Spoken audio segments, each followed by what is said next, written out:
Welcome to Fun is Fundamental. Fun is Fundamental is a podcast for those who realize that the enjoyment of life is about having something deep in our souls which lights our fire. It's for those who maybe have lost that fire and feel like they are missing out on the pleasures of life. In each episode, I will share recent fun activities and focus on why having fun is essential for good health. I'm your host, Elenia, and I invite you to take this journey with me and join the pleasure-seeking movement. Hello, welcome to Fun is Fundamental. Today we're going to be talking about how I started a book club.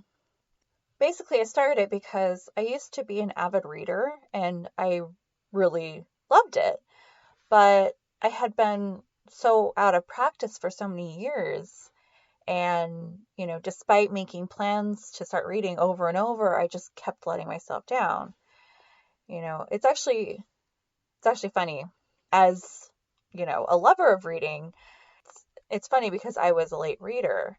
I was in remedial reading until I was in like 3rd or 4th grade.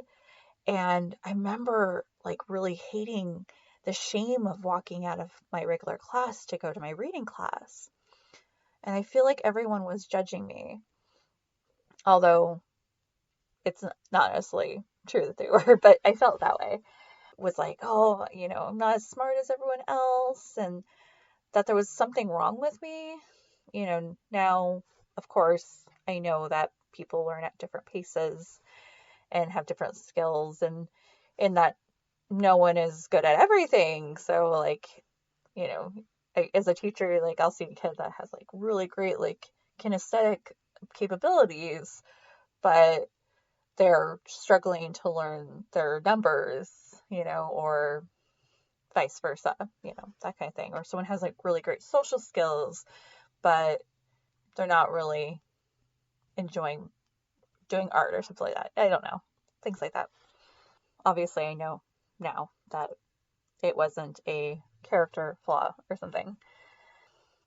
Once I, got up to my peers' reading level, I really started pursuing reading for fun more.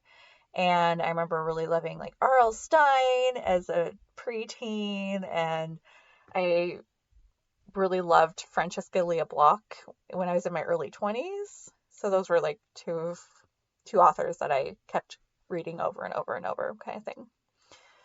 And with all the hours, and I fondly remember all the hours that I spent walking through used and new bookstores and the library. I could just spend hours just walking around the library and looking at the books. And I remember all the times I got way too many books from the library that I could barely carry them. And, and I knew it was impossible for me to read them all, but it just, read them all in 3 weeks, but I just had to, there was just this pleasure of just getting them, My to be read list has always been huge.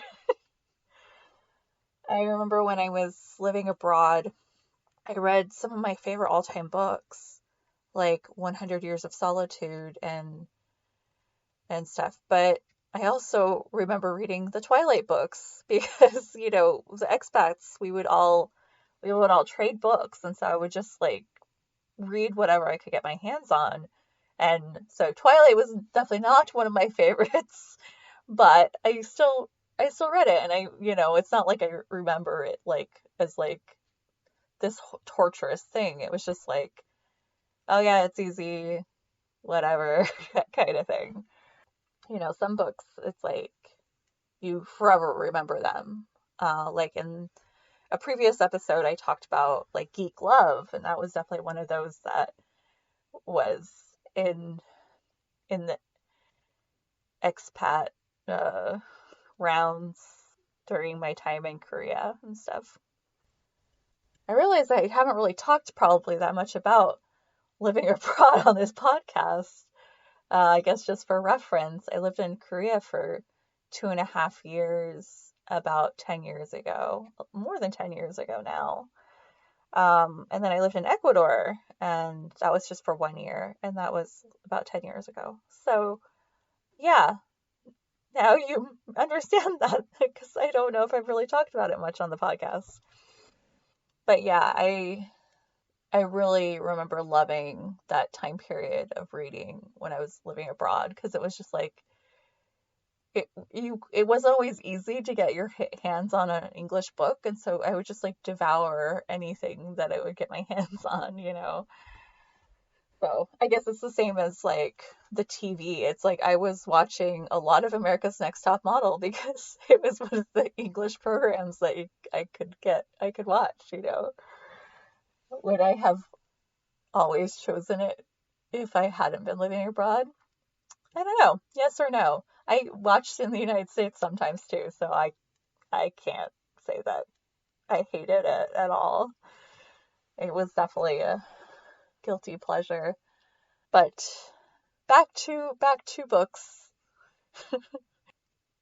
I'm not the best writer, but I really love the magic of the written word. When someone says something so profound and beautiful, and it sounds like music, and you're just like, oh, it just speaks to you emotionally so deeply.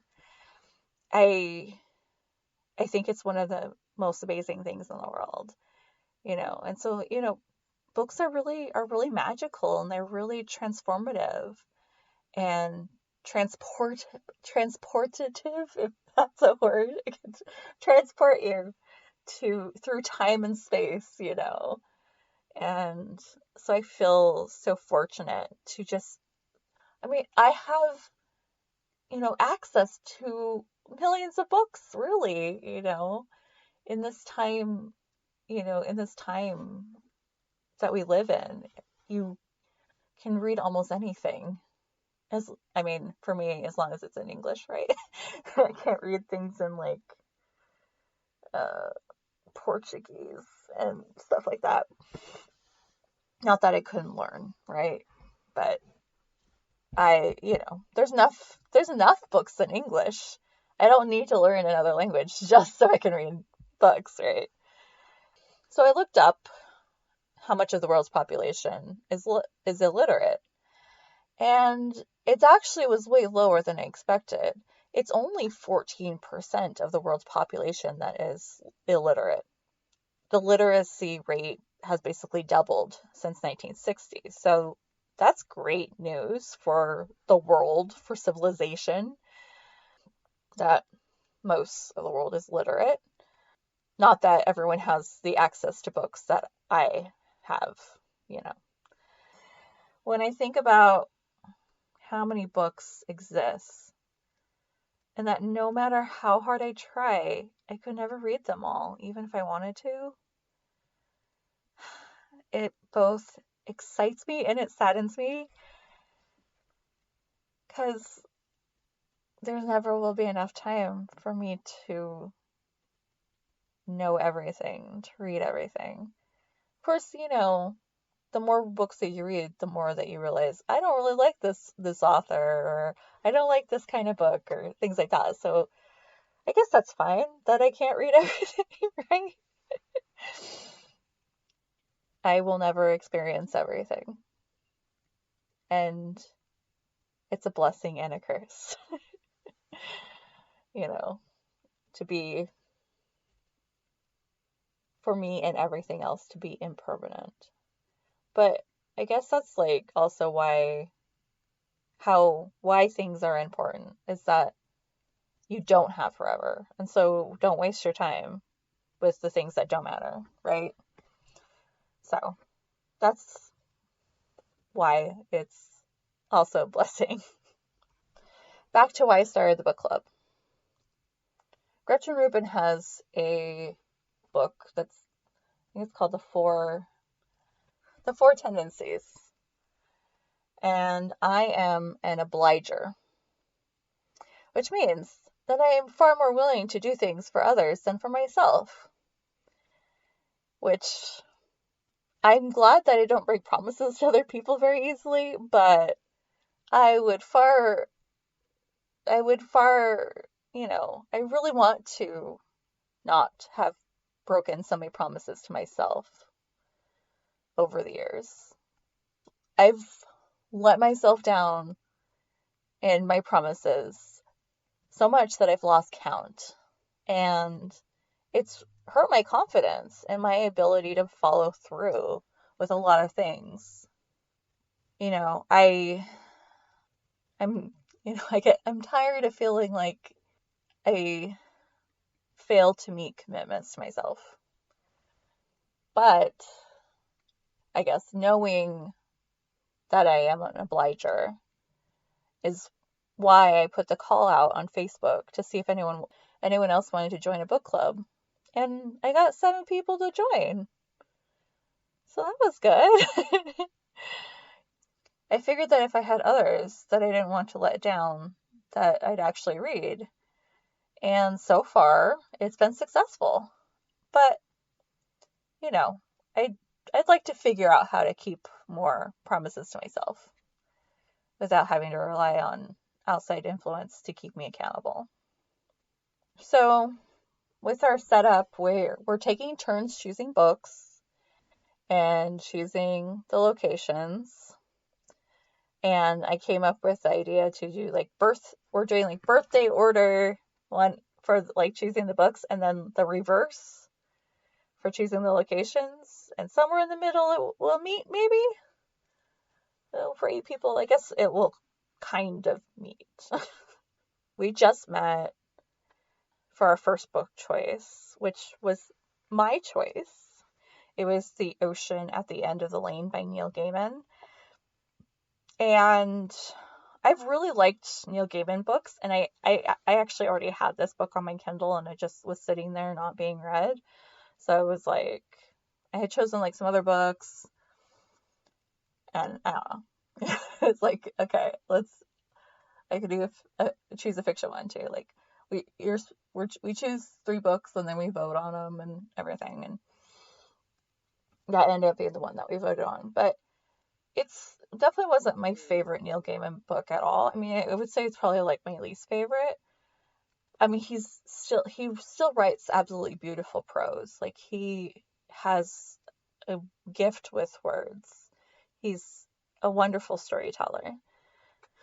And it elicits really beautiful imagery for you. But apparently it was supposed to be a short book. It was supposed to be a short story. It was a short book. It was a short novel, which was good. I'm glad it was short. But it was supposed to be a short story. And, you know, the plot was just like a bit too thin for a novel, I guess. Which, you know, knowing that it was supposed to be a short story makes sense. Because, you know, and you had to just kind of fill out the rest, you know, like plump it up a little bit kind of thing. But yeah, I've read Neverwhere and Coraline and Stardust previously, and really liked all 3 of those. So, I mean, you know, if this is like the worst of his books, like, he's still amazing. So, definitely not pooping on Neil Gaiman, because he's a great writer.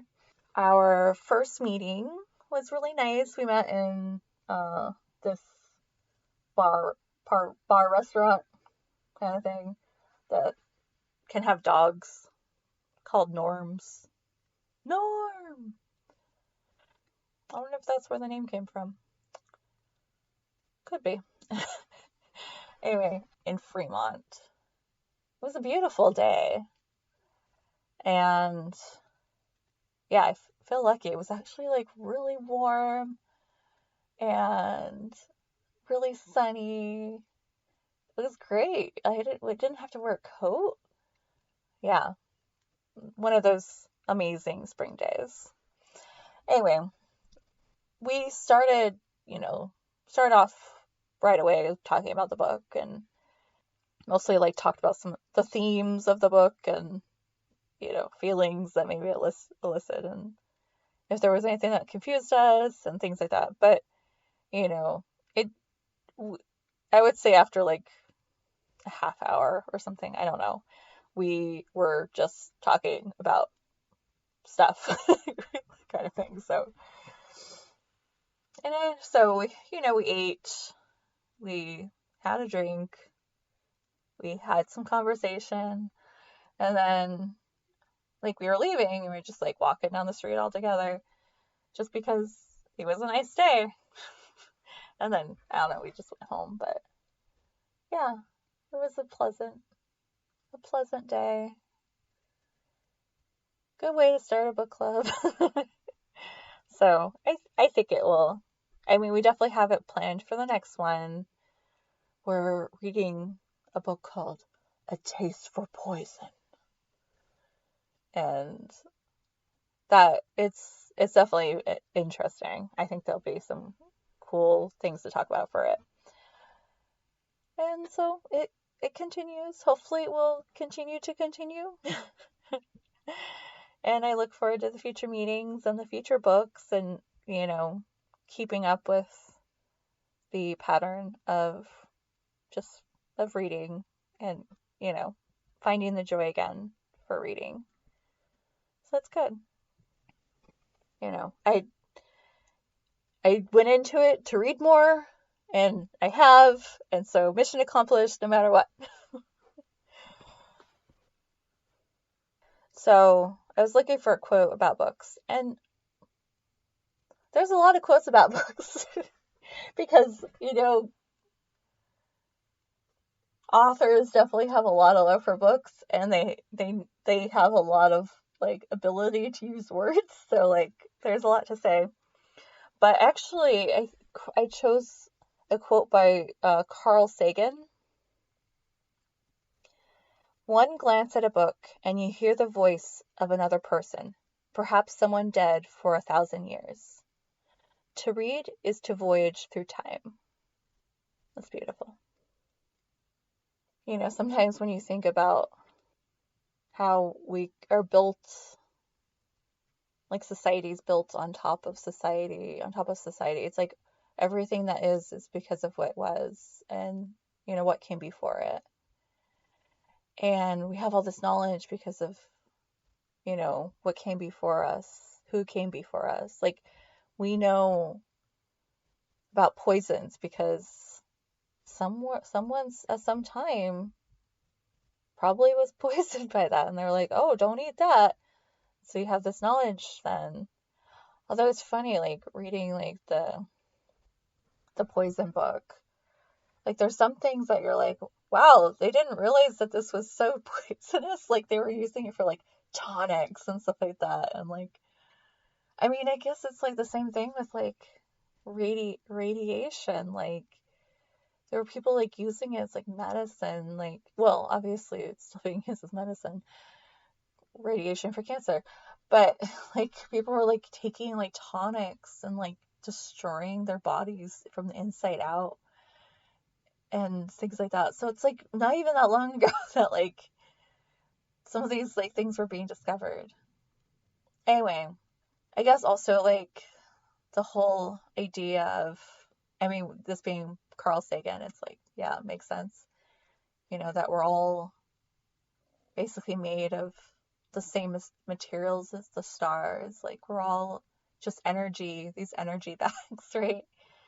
And yeah, we're recycled stardust. It's all very beautiful and poetic, right? So, of course, we can time travel, right? By reading books and, and that we're connected to that which was, So, I guess that's about it for today. I'd love to talk more about books. Find me on Instagram and tell me your favorite book.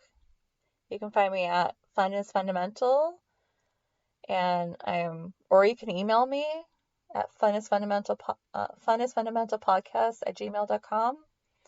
I'm also on Facebook, Fun is Fundamental Podcast. I'm sure you see a theme here. And I hope that you have a good week. Read a good book. And I'll talk to you in 2 weeks. Love ya. Bye.